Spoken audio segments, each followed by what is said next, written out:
trying to do this like Will C. does it.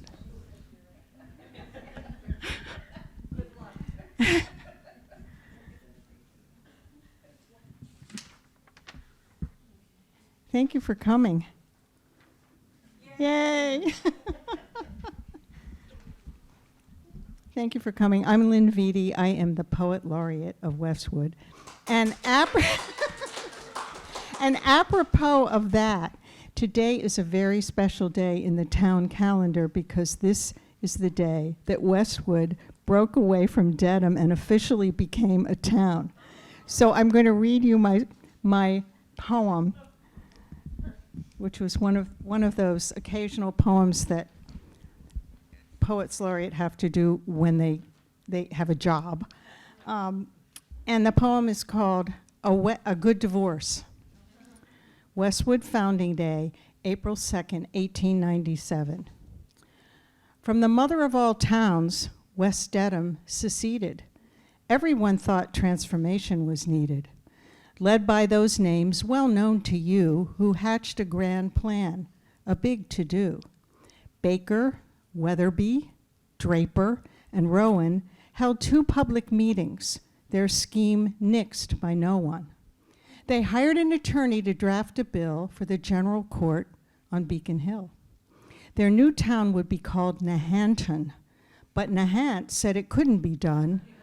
They objected because they knew they could, so the breakaway town became Westwood. Governor Wolcott signed the bill, gave Westwood the ceremonial quill. By all reports, there was no grievance. The process, all harmony and diligence. But beneath the historical record lies a noticeable hint of discord. Westwood wanted their own church, their own space, their farms, their mills, their schools, their select board, home rule. Wikipedia gives us statistics, demographics, income, geographical topics, notable people, a sizable list, too long to tell. But here's the gist. Florian and Flamen, Finn and Schmidt, McMullen and Baranek, Reed and Wosick. Mother Dedham's loss was Westwood's gain, a very good end to a short campaign.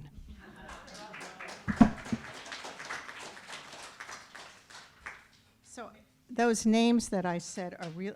Did get those from Wikipedia. So just so you will have some trivia to throw around at your next cocktail party or barroom discussion. Leo Baranek was the co-founder of BB&N, Bolt, Baranek, and Newman. Fern Flamen, former Boston Bruin and Toronto Maple Leaf Stanley Cup winner, Hockey Hall of Famer.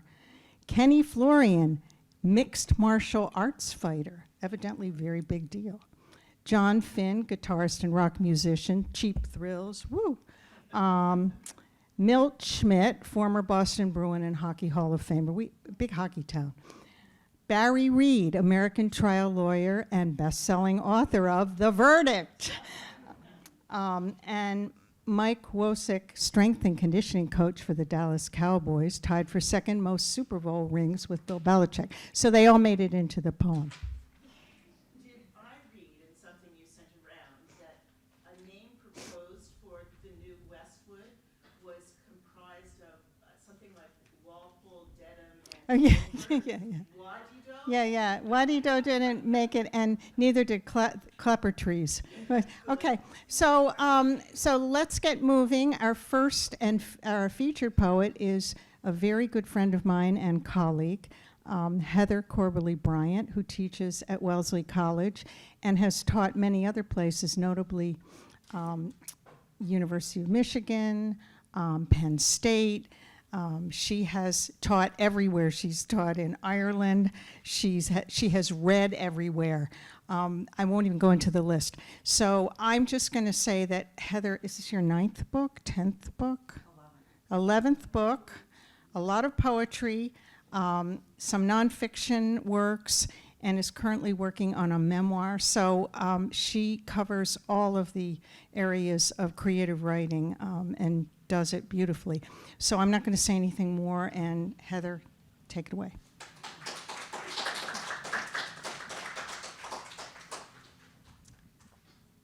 Can you hear? Is this good? Thanks for having me. Lynn is a very dear friend of mine. We call each other poetry pals. And I started this thing it was a specific day on August 15th, 2003.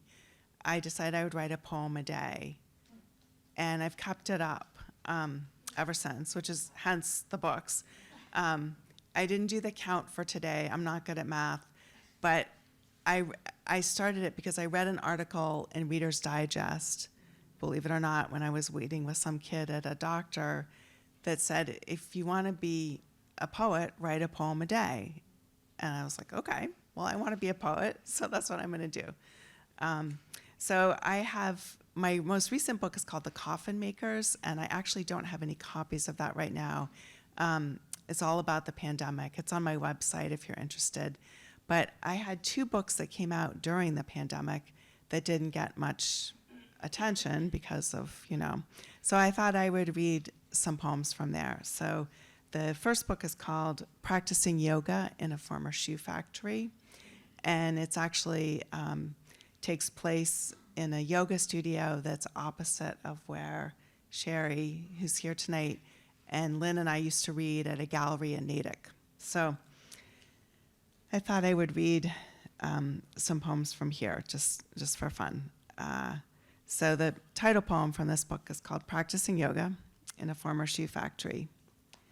Looking up, I see a white tin painted ceiling high above. I seem to be floating far away, stencil vines arranged in a pleasing pattern. It's all a matter of breathing, or so the yoga teacher says. Inhaling, exhaling, letting your mind rest. That is a place where I am not at my best. Bringing hands to heart, then to chest, pressed, thumbs raised skywards. In the olden days, as I say to my students, people did not need to take classes to learn how to rest. Life was simply not that complex. Work and then sleep. Now we are not sure of the difference between the two. Responsibilities follow us everywhere. I think of factory clocks toiling quarters of hours, time after time. Now we cannot let our minds ease. We live in a cacophony of not enough peace. Chaos, you might say. Namaste, we say, as in another time we might once have prayed. So then I'm going to read.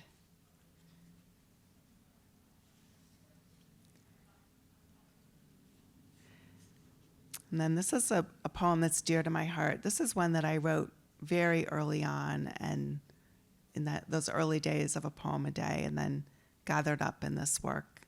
It's called Crevices. Like ochre lichen growing in crevices between rocks, a woman's art seeds itself, choosing private spaces, places hidden from ordinary view, offering a glimpse of beauty among what must be accomplished in the everyday. Artists of the past, Emily Dickinson, Virginia Woolf, Mary Cassatt, they had no children, sometimes neither husband nor lover either. They were left each day with a blank canvas, the white paper where they inscribed their rage, recording what was glorious to them and also most dangerous. I remember Yeats's dictum, perfection of the life or the art, one must choose, one but not the other. I call to mind waves crashing on rocks, water receding without noise, rushing, swirling, following ocean's force, its retreat opening fissures in rock, gaps between liquid and stone, solid and water, the most barren of all settings on earth, where one spot of lichen brightens yellow and green after low tide. And I was going to read some spring poems, but it doesn't seem very apt tonight.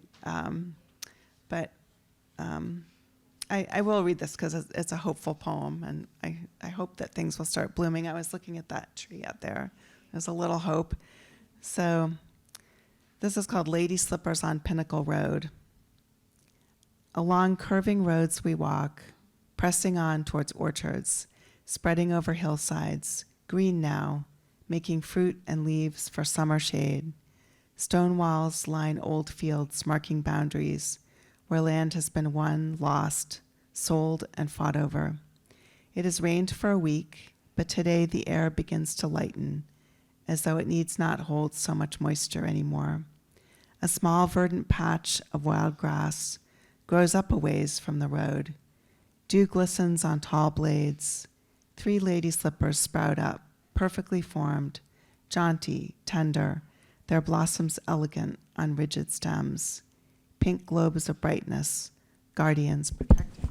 Oops. I don't know how that happened. Good catch. Right, spring. Is that better? No. Did I break it? Are we good? Okay. Pink globes of brightness, guardians protecting our path. Then I think I have a lot of moon poems. You know, when I go through my poems, obviously I have not published all of them because that would be terrible. But I go through and I look for ones that have, you know, commonalities and that I think would work well together. And I realize I have a lot of moon poems. So this is called Gibbous Moon. Round white paper lantern hanging behind a trail of pink clouds, like feathers spread out from a pillow. As twilight comes, clouds pass, turning to lavender, cheer, until they've fled stage right. Moon rises, high and fast. By supper's end, twilight has fallen, crepuscular and thin. Not a speck of down remains, just one big round satellite presides, Phoebus in her gibbous phase. And my daughter's named Phoebe, so I try to sneak her name in. So that's practicing yoga. And then I have another book that came out in the pandemic called Orchard Days, and I'm very fond of this cover. It's by a painter from Maine called Colin Page, and I greatly admire his work. And I have one small painting of his, and I wrote to him and I said, I love your work. I have this painting. Do you have any orchard-like paintings that I could maybe think about for a cover? And he sent me this one like 5 minutes later.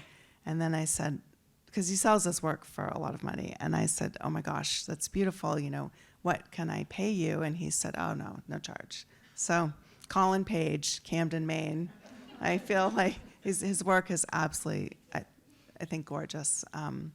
He has a lot of domestic scenes and then a lot of seascapes and just gorgeous. So I always want to give him a shout out because the artists have to stick together, right, and support each other. So this is a lot of poems from when I lived in an orchard. Literally, we had 38 apple trees, and we had no idea what we were doing when we took that on. And it was a lot. But anyway, this book, I did something different. I have kind of the sequence of days of my children growing up, and then I threaded through it orchard poems so that you can kind of read it 2 different ways. So this is called Orchards Burning. A puff of smoke crosses the sky. Walking by, we see new green coming. Now, rows of stubs, trees cut down, apple wood piles high. Blue skies stretch tight. The road turns. We linger, looking at the bonfire gathering steam. Flames shooting out with wildness. A change is bound to come, but maybe it can be slow, not too jarring. So far, this town has held off a lot, but there's always a builder lurking, threatening to make clusters of houses dot the land, drawing families to set down their roots among the dwindling apple trees.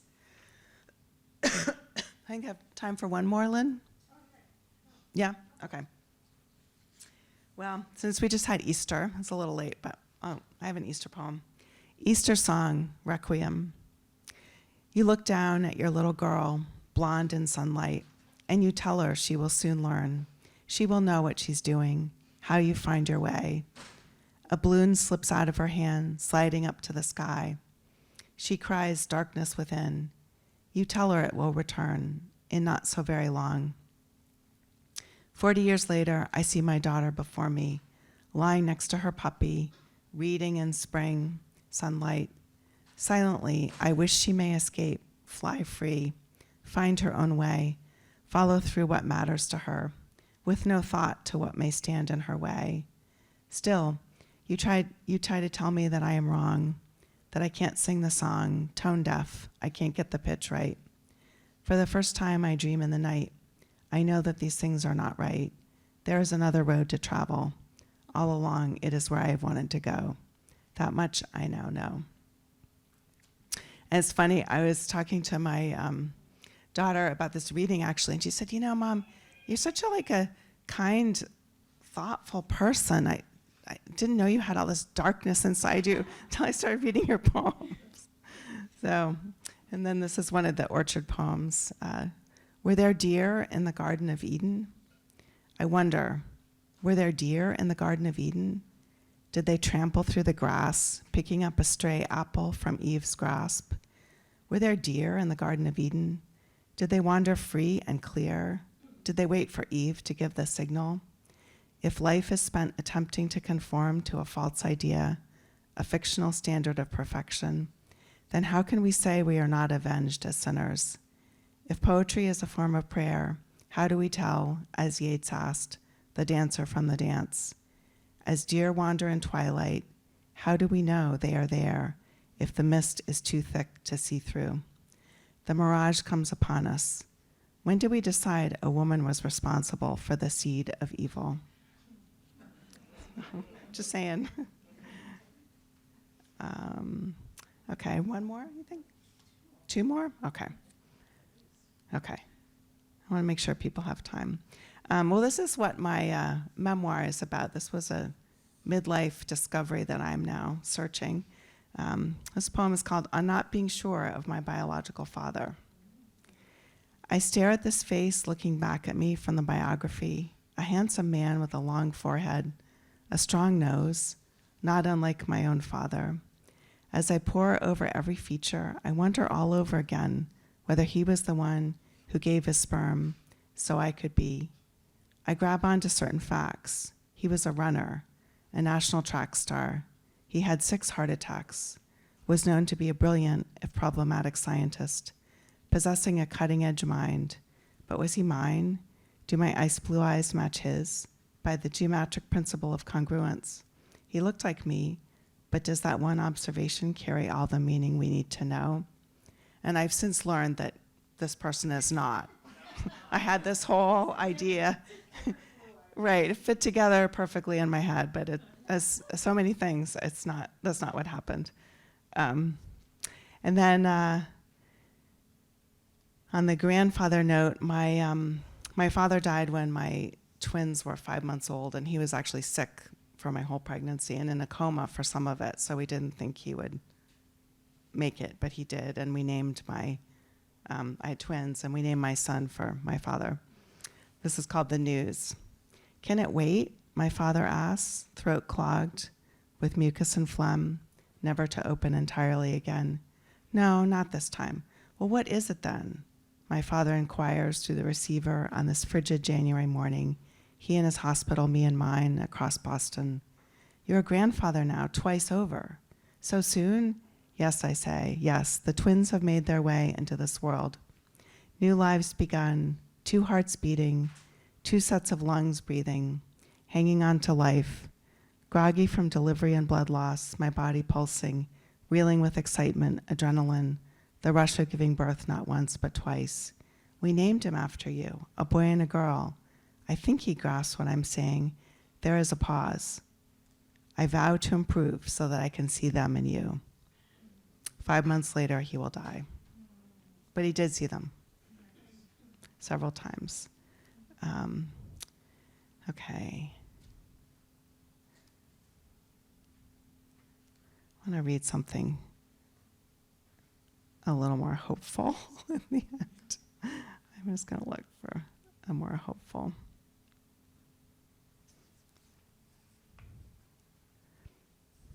Okay, this is a March poem, and it's for my youngest son. It's called The Line Turned Blue. Long before the line turned blue, I began to imagine you, conceived in a March with 2 moons. First I was sleepy, then sick, by turns excited and terrified. Your cells multiplied inside me faster than I could imagine. I first saw your face in June. You were lying crosswise, floating in fluid, sleeping. Still, I wouldn't feel you much, just a little flip now and then. You were quiet, sleepy, just as you were that Sunday, December morning. It was dark when I went into labor with you, and it was dark again by the time you were born. The nurse called you a sleepy boy. Then I knew you were you. You turned blue when they put you on my chest for the first time. They pounded on your heels until you breathed again. Your first night on earth, you cried, filled with the terror and wonderment of being alive. I held you, and we two fell asleep until pink dawn began to rise in Boston over the slice of the Toronto Dominion Garden I could see from my room. So, thank you. And I have some books for sale later if anybody wants, so thank you. I just checked Heather's Instagram, and there was a nice picture of daffodils, and it said a little quote, and it said poem number 8069. Okay. There's more.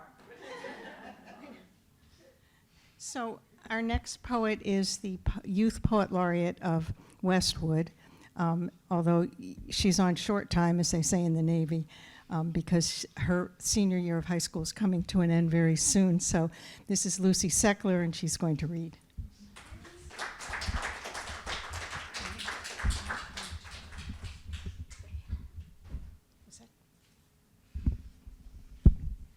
Okay. Thank you.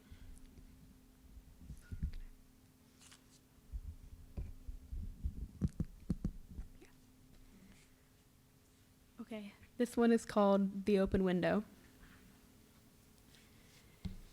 The open windows I find when I get home. Last week I closed them, but today I slide on fluffy socks, accepting one last bracing wind before spring settles over us like the blankets I'll be kicking off the bed before long. The candles burn low and then burn out, retiring with the turning season. I don't need them anymore. I have flowers, pink and smiling on my desk, shadowing piles of work that aren't shrinking yet. The pennant on my wall, new, stark blue against pale yellows and whites. Its cutting shape and colors draw my eyes nightly. It might know something I don't know yet. It might be a forgotten souvenir or just the first in a line of reminders of my path. All I forgot in the wintertime, my intentions to use all the space and time and to love all the people around me. I remember now.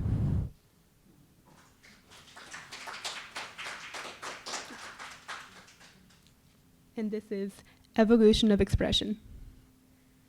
A child is in her bed with a pair of scissors. They flash like fish in the lamplight, blunt blades cutting jagged lines in colored paper, paper printed with words she cannot read. She slices shapes without names, filling her bed with scraps, confetti for a party of one, but not all alone. Dolls, still pink and soft, watch and keep her safe from wayward snipping. A child sits at her desk. She swings a pencil high and low in an arc, sketches circle after circle, outlining eyes and smiles, letting arms trail off into smoke. She sweeps gray across the page, pressing hard for pupils and pulling back for hair like a waterfall, graphite lines pooling and spilling from her fingers, slicing shapes without names. She sits in a cafe. She drove there herself. Her face is washed in light, hands flitting like hummingbirds over the keys. Words appear, retreat, start over, strike chords in the evening and fall out of tune by morning, slashing through paper as if with scissors, filling them as if with pencil, always seeking, somehow, to better know herself.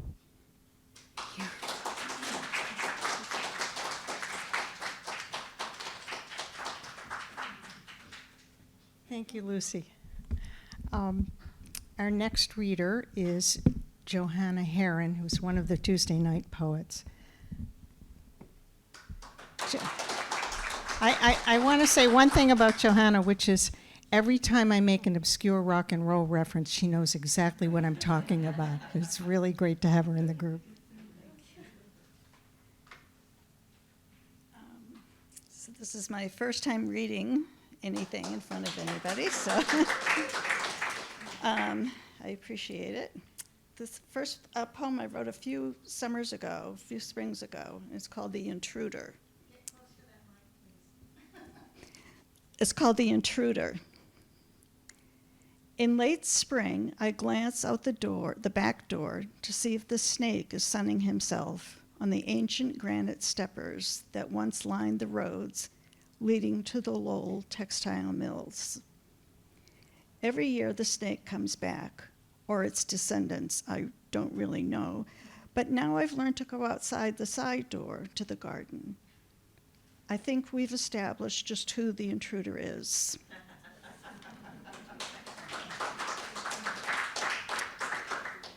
And the next one is called Sawdust Walls, which some of you have heard before, but I've done some revisions.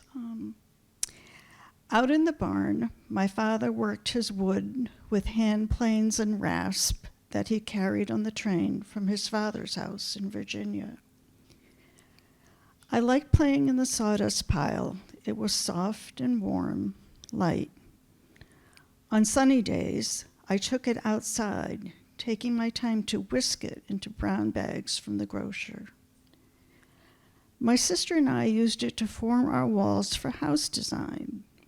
A long line for the living room, a low covered area covered in dirt for our indoor garden with maple saplings and dandelions, and of course a kitchen complete with a play Wedgwood tea set, Jasper Blue. Our house would last for days until the rain turned its walls into puddled clumps, or the wind took it to the woods, the wind we never saw but heard its song.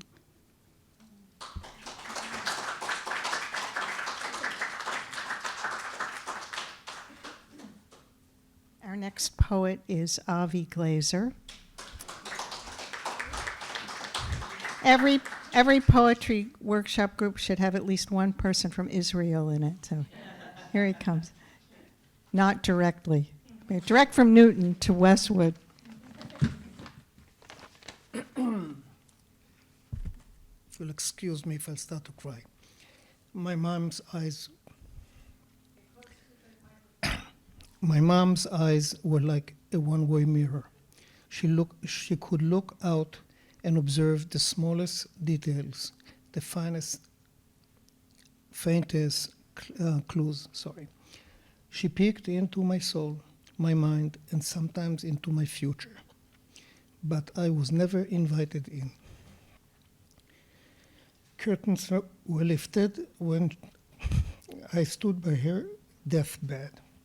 Looking into her brown eyes, I saw a clear path into her soul, fears, and love, all mixed together. Time will not fade that moment, that look. May she rest in peace.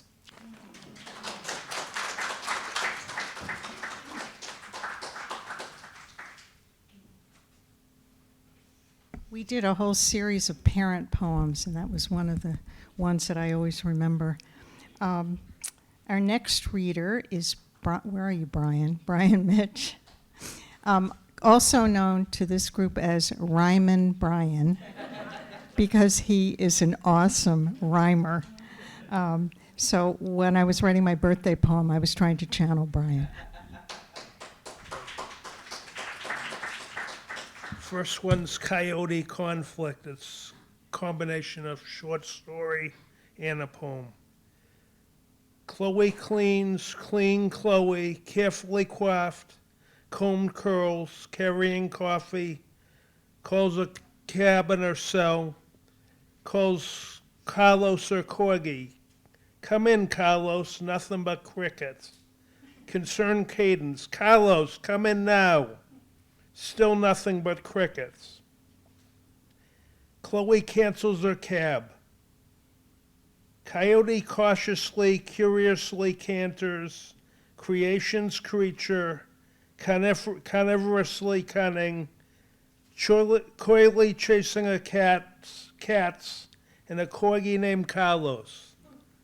Carlos cries.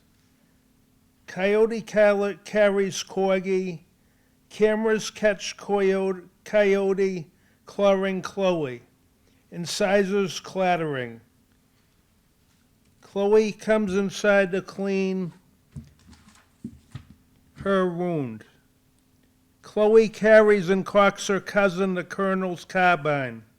The carbine kills coyote and cubs in clearing near her condo. Chloe comes across Carlos's corpse. Chloe cries. All right. Thank you.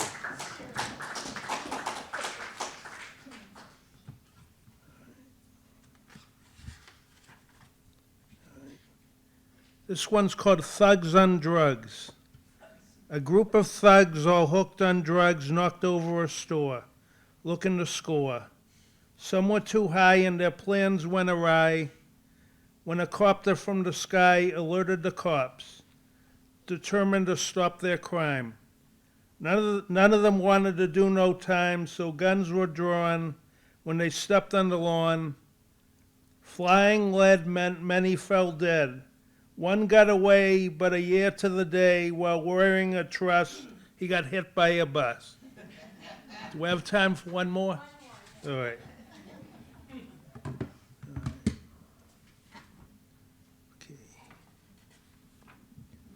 Okay. This is polymath, the work in progress. Como está, konnichiwa, voulez-vous coucher? Would you rather stay inside or have a fish fillet? Enjoy life, no need to cry. Tempest fugit, never die. Thank you. Announce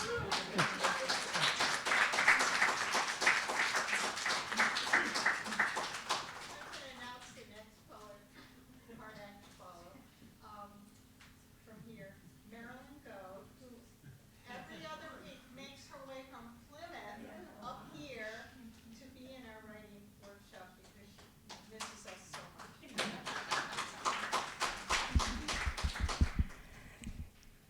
This feels like a tiny house to me, so I'm not going to stand behind it because you won't see me. And fortunately, my poems don't rhyme because I knew I was going to follow Brian, so I decided against that. I have two shorter poems tonight, and sometimes I like to use my five senses to illustrate a situation or a person and kind of get a sense of their interior life. So if you see what I'm talking about and you agree, you can wink once. If you don't, you can wink twice. Okay. I just made that all up. Just okay.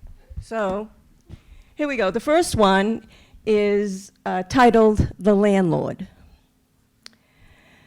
Dragging one leg, he zigzags uphill to the mailbox. His workman's boot scrapes the pitted asphalt. One crutch anchors his gnarled body. Faded jeans hang from his thinning frame. He wants friends, but is busy hoarding headstones, each bearing the name of an injustice he has endured. Neighbors leave him to his chronic despair, his angry face red as a fistful of beets. At the top of the hill, he teeters into a half-turn, pretends he is a strong man, and begins the long slog down. Okay. I don't see any winking. I'm trying. Okay. Second poem is titled, as though I forgot, right? January Now and January Then. Gray clouds layer the sky with an ominous veil. Dwarf trees struggle against a nor'easter's indifferent wind. I tug on my puffer jacket, pulling its zipper up, up, up. I rummage through side pockets, relieved to find my winter gloves. A woolen scarf protects my cold, chapped face. I think of my patio in Southern California, sunlight warming the coarse edges of its stucco walls, palm trees lulled by a melodic wind, Lady Ella's sultry voice scat singing in the background, a glass of iced tea, sweating on a small outdoor table. Thank you.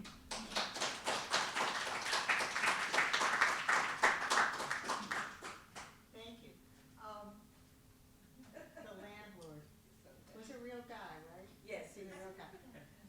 Deborah David is our next reader, and every poetry workshop should have one Canadian in it, so.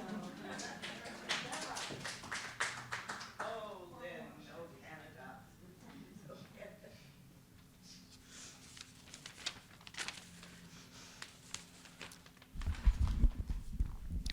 One of the things that has been a real joy in participating in Lynn's bi-weekly Westwood evening of poetry is that there are prompts.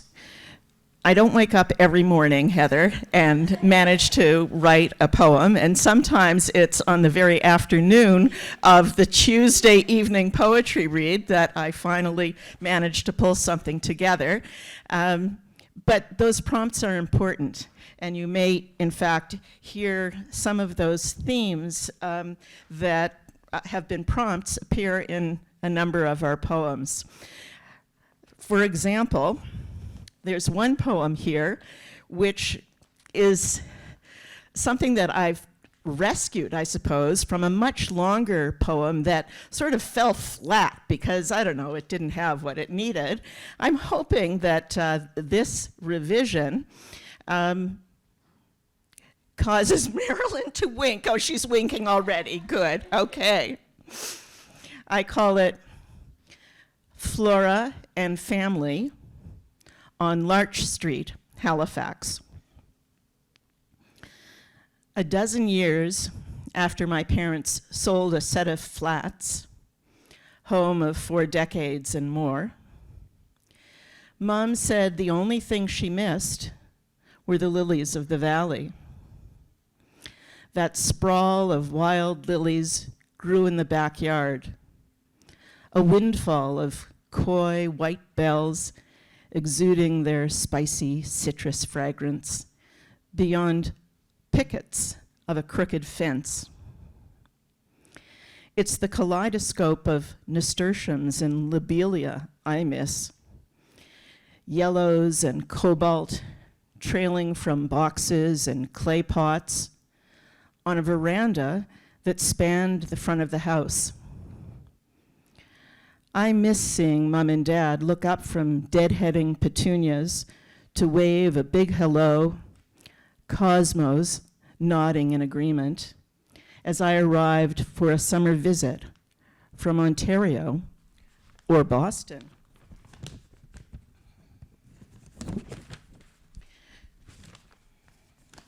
I miss stories of triumph, how they went for a Sunday drive with Mary and John and came home with begonias from a New Minas nursery, found lantana, or was it verbena, at a farm stand in Kentville.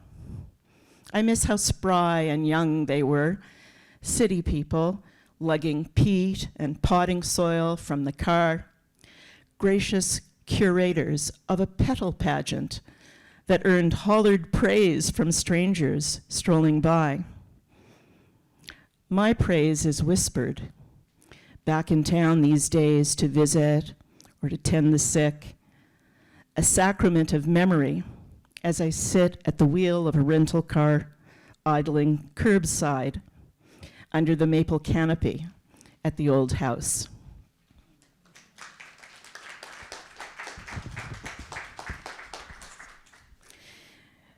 Now, January, the time of New Year's, new resolutions, and other things that may impress upon us, was another of the prompts that we got from Lynn. This is what I managed, revising some parts of it extensively, thanks to the process. It's called In January. A block from my bedroom, trains rattled through my childhood. I'd lean my elbows on the windowsill, watch engine to caboose chug by. a hodgepodge of tankers and boxcars, or else passenger trains, a wave from a conductor, from travelers headed to Truro or Montreal. Days stretched long back then. The lazy sweep of the big hand, little hand around the kitchen clock, an eon between waking up and time for bed. Moonrise, sunrise, mealtime, daddy home from work time, train rumbles and whistles, punctuated idle hours. Time is freighted. It picks up heft, barrels along like a bullet train, stirring trees into dervishes, whisking hair into a froth, snatching breath away. At the window, a minute ago, light years ago, leaning on my elbows, breathless, I unhook 2023 from a wall, hang this year's calendar in its place.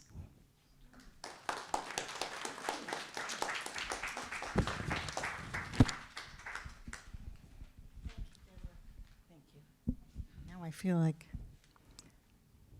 some sort of announcer. Our last, our next to last poet in this segment is Sherry Stepikoff. And Sherry and Heather and I used to read at a now defunct once a month reading in Natick. The Gallery 55 may be gone, but we're still hanging around. Hi, everybody. Thank you. It was great to hear all the poets that came before me. And I, too, am going to read a poem that came from a prompt in our workshop. So, and I wrote this poem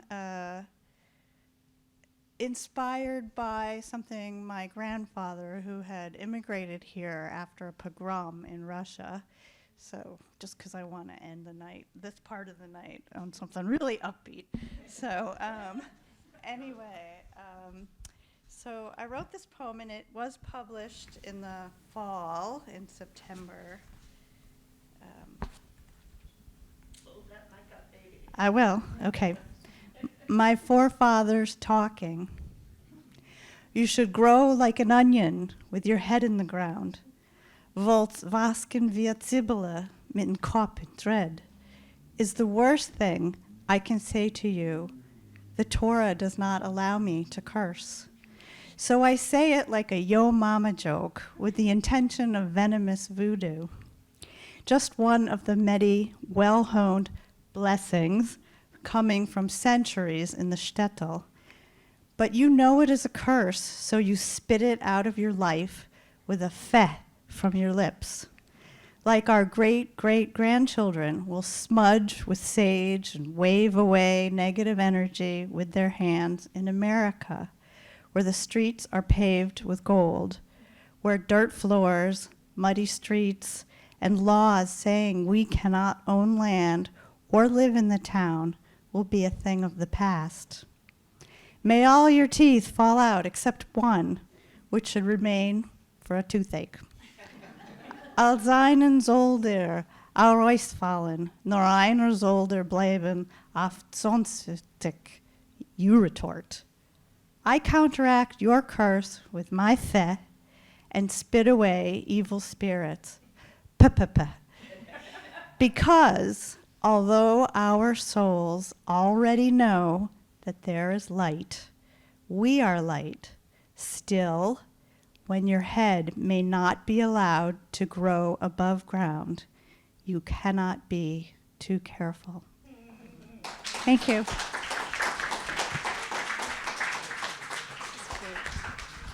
There are some books to give away on the back table there next to the cookies, so please don't leave any cookies and don't leave any books. I'm going to read one, and then we'll have a break, and then we'll do the open mic. And I actually had a really great sad poem, but I think following Sherry's lead, I'm going to read something a little light. This is a love poem. and it's set in the town of Cambridge, England, on the River Cam. Punting. Elvis had just died in Memphis. He was just 42. You and I had just moved in together to a third-floor walk-up in Brookline. We were just in Cambridge for a couple days, long enough to rent a punt, to travel up the River Cam for just a few lazy hours. I lay back in the boat while you pushed the pole. I read aloud the King's obit from the Herald Trib. Just the two of us on a calm Tuesday, drifting, then and later back home, for a short while, not quite in love, just close. Stepping stone was what we had, just enough for then, a short prelude to our separate lives. Now, a fragment of that day comes back, your boyish laugh, your golden curls glinting in the English sun. Okay, so let's take about a 5-minute break, bio break, cookie break, and then we will do our open mic. We've got 7 or 8 people, so.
Okay, this is when things got really interesting.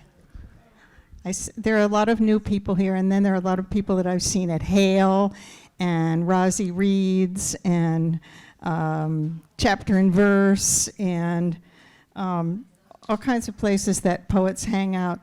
So our first open mic reader from the faraway town of Dedham, who used to live in Westwood, is Jan Brogan.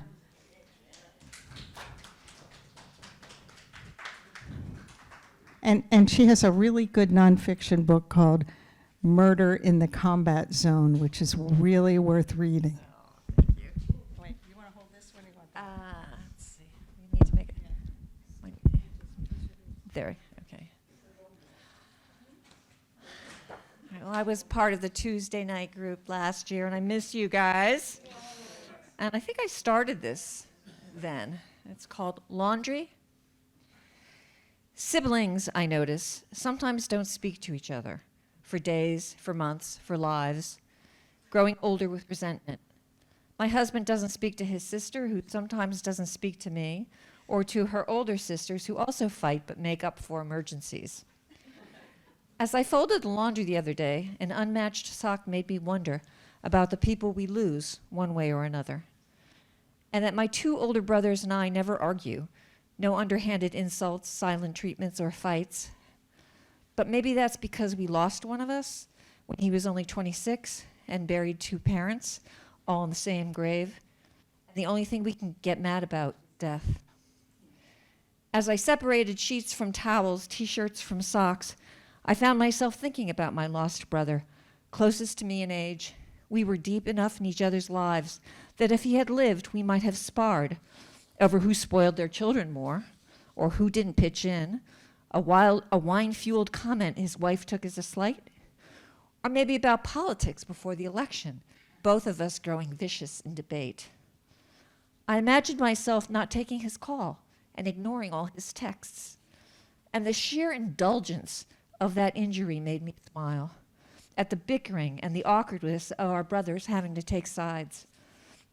I floated suddenly, buoyantly, upward on that luxury, rising above the laundry, lightened by the thrill of petty squabbling, a crisp linen fantasy that I carried all day in my basket.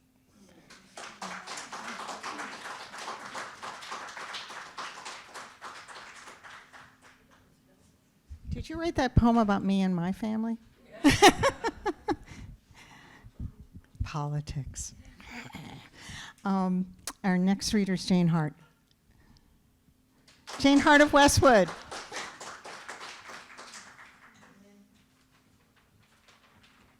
think I'm not as tall as you. So changing the tone a little.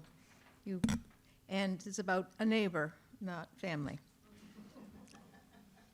Other rooms. Dark never left that room. We slept curled leaves in a forest, under weight of blankets behind heavy curtains, in the apartment's small bedroom. Sunlight marched through the other one, all sousaphone and bass drum, trilling flutes calling awake the blonde oak floor. There was a fireplace we never lit, as if the room was meant for show only. Upstairs, the couple our age grew smaller and smaller, divesting themselves of furniture, rugs. Mahler at odd hours was replaced by the staccato of a hairdryer flicked on and off, on and off. When the police came, 6 and stomped up, chasing room to room, pipes shaking, heavy boots slamming, bodies oofing, it felt like bowling balls bouncing overhead. They took him out, upright in a stretcher chair, straitjacket, pinning arms that had played Villalobos and Bach on guitar. Past midnight, we let the curtains fall back into place. We fell into bed, each rattled, questioning the lights which leap from not quite right to full breakdown. Thank you.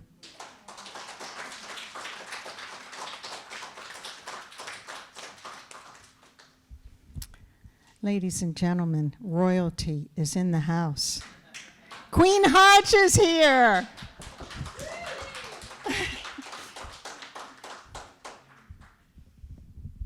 I'm not going to try to make this shorter even though. Hi. I'm going to read a poem about my chewing gum addiction. I'm reading it because I have an exhibit. I have two exhibits, actually. One is in Hyde Park at the Westinghouse Lofts of my chewing gum portraiture, and one at the Spoke Gallery in South Boston. Gum Jones. Okay, I own it. I have a Gum Jones. What that means is I am a chewing gum junkie. Been masticating the nutritionless polyethylene plastic for decades. Started as a child with sugar-laden bubble gum, then got hooked on ones with plant-based sweeteners. Have a pack-a-day habit now.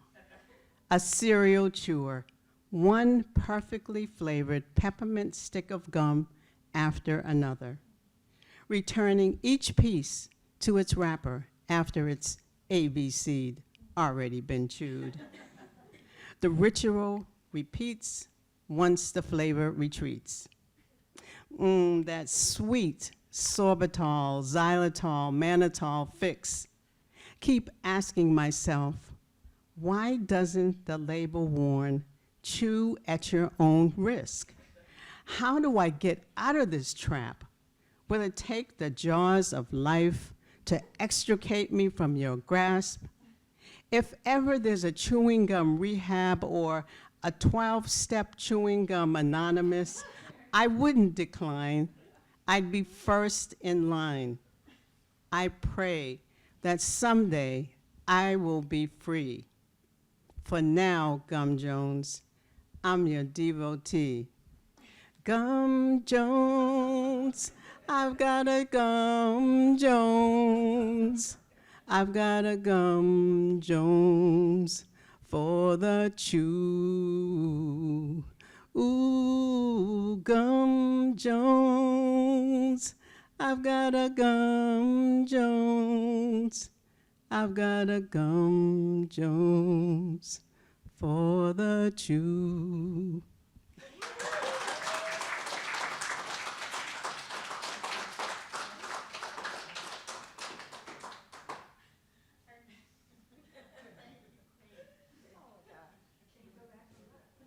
So, yeah, I just used to be a juicy fruit fanatic until the dentist, when I was a child, told me to knock it off. Scared me. They didn't use Novocaine in those days. They used the grip the chair when you had filling. Our next reader is new to Westwood, and we're very happy to have her, Meg Lindsay.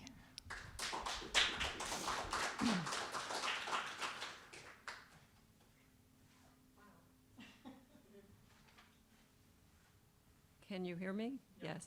No. Can you hear me? Yes. Okay. We got here 12 days ago, and I read in the paper this was happening, so I thought, well, why not? Been writing and painting for many decades, and a lot of intense poetry here.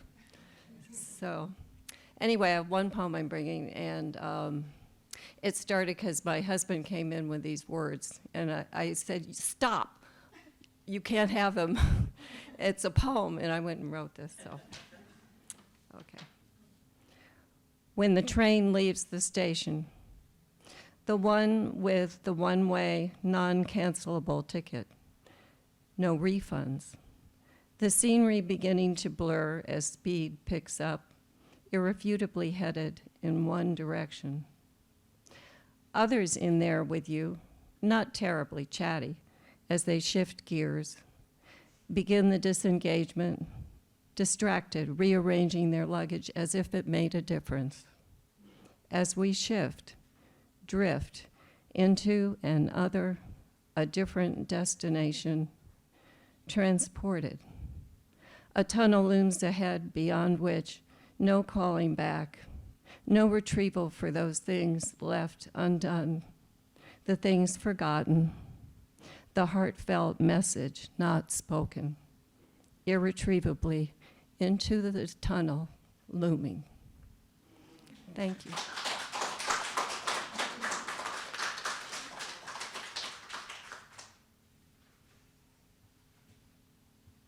I love trains. When I was in college, I thought they were so romantic. Our next reader, I think, is Mike. It is. It's Michael McAfee.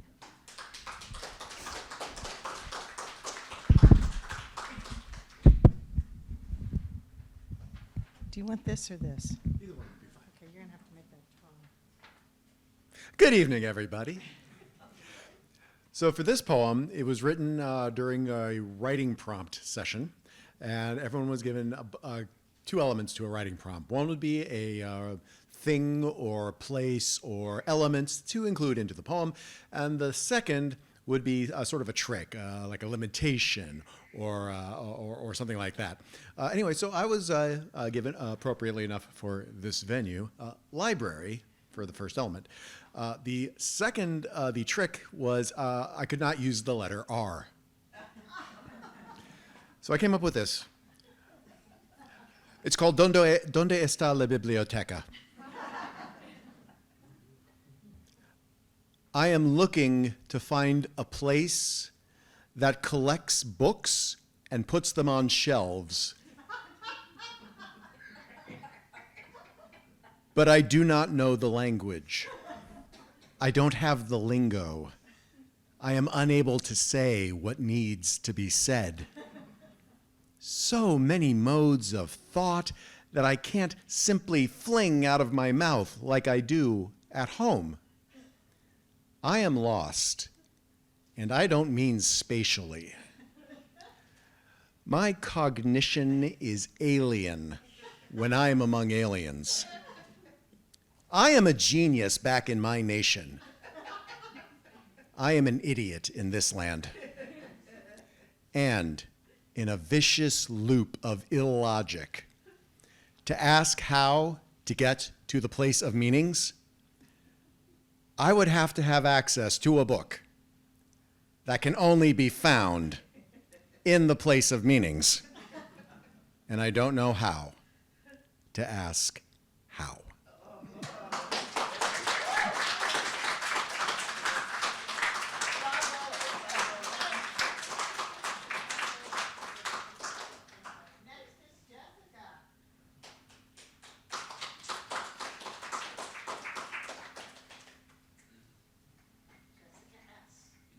Hi, I'm Jessica. So I just wrote this like 5 minutes ago, and when you were talking about a poem a day, so that kind of sparked my thing. So it's on a nice little. Sorry to take all your. A poem a day keeps your doctor away. Just a silly rhyme, they say, but really, I write what I cannot say. I say so much, communicate so little. So I write and doodle and list and fiddle, jot down, scribbled, pen to paper, thoughts become ink, once shared with others, the less they stink. Poetry is therapy, 'cause meds only hold you over till the next dose. Poetry is food to fill your tummy when no portions feel just enough. Poetry is light when night comes too early. Poetry is warmth when your house heat breaks. Poetry as community. When you feel you need, poetry can fill your holes, at least temporarily. And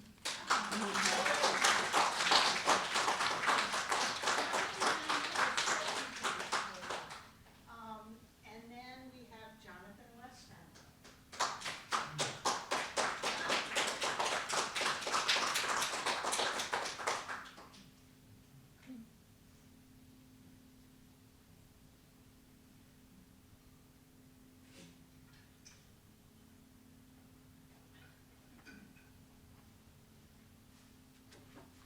This first poem is retiring, which I'm in the process of doing. The work boots remain a safe distance from feet in function. Hands of constructive habit remain soft and undirected. The layers of accomplishment, attire, and repair stay closeted. Even the shop zone rests cold and dustless. A temple of ageless devotion resides in simple fabric. Effort to wander moves through mind and muscle. Yet no one congeals amongst the waves and fluids. A bow of gratitude arises with unfiltered eyesight.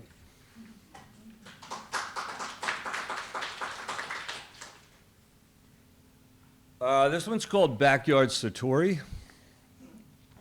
Even the uppermost leaves, drenched in sunshine, will descend earthward to decay into darkness. The stench of organic maggots consuming former airy growth to feed unborn flowers. The fertile season will release infinite seeds. A mechanical God will germinate and neglect with unknowable wisdom who or what becomes. The blessed animals observe in awe.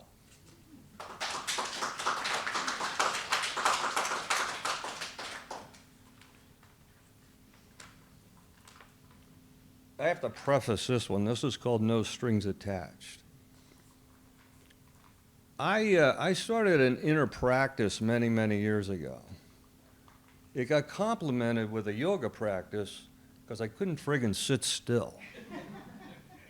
And now, many, many years later, I still have trouble sitting still, but it's getting better.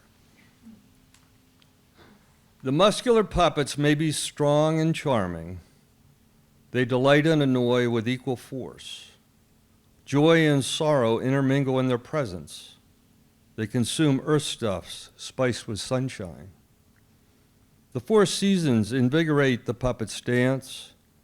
Twilight and sunrise caress body and mind. Between effort and space flows impartial vision. Broken strings dissolve in vapor trails behind the ascending souls of no one. Thank you.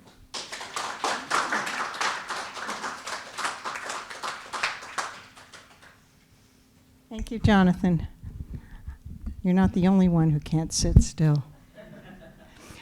Is there anyone else? Right up here, girl. Michelle Thomas, another one of our workshop alums, I guess we would say. She's taking a gap year. Okay.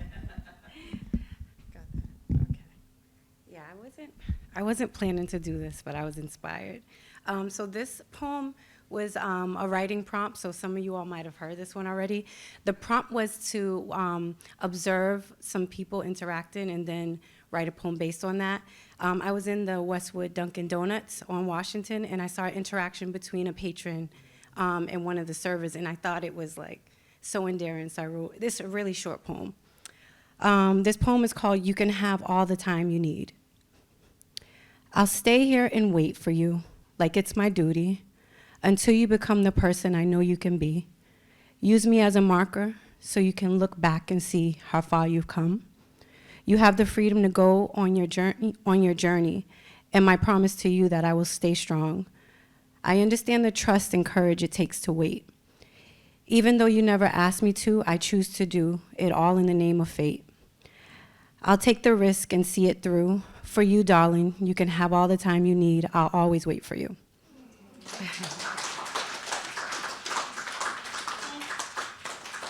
Thank you. That's like a love poem. Anyone else? Z. Zohib Mahmood, my former neighbor. Okay. And also a really smart scientist from MIT.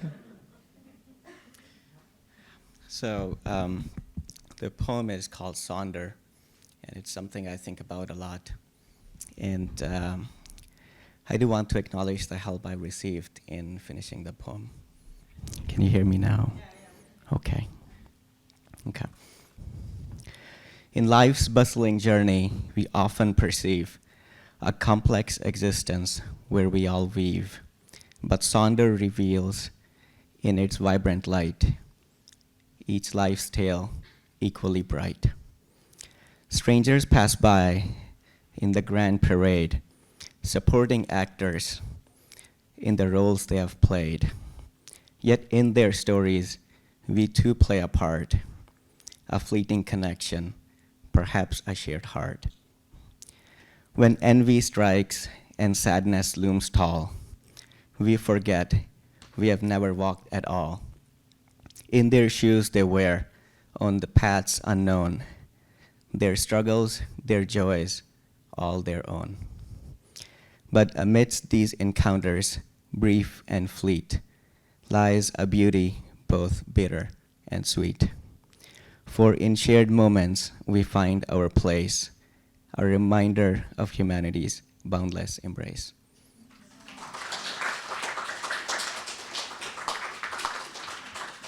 That is a wonderful message we can all take to heart. I'm going to leave you with one shorty. Thank you so much, all of you, listening and reading poems and singing and making us laugh and not using the letter R, which is really hard to do. Actor. When we met on the steps of Levering Hall in winter, he told me his favorite song was Greensleeves, his cigarette Marlboro, and the writer he loved most, James Joyce. And did I want to go with him next weekend to see Le Balcon, because he had the role of chief of police.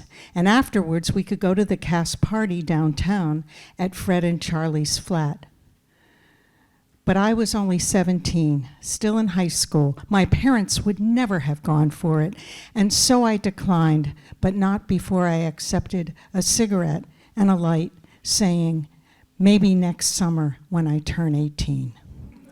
Thank you all. Thank you all for coming. This was great. See you next year.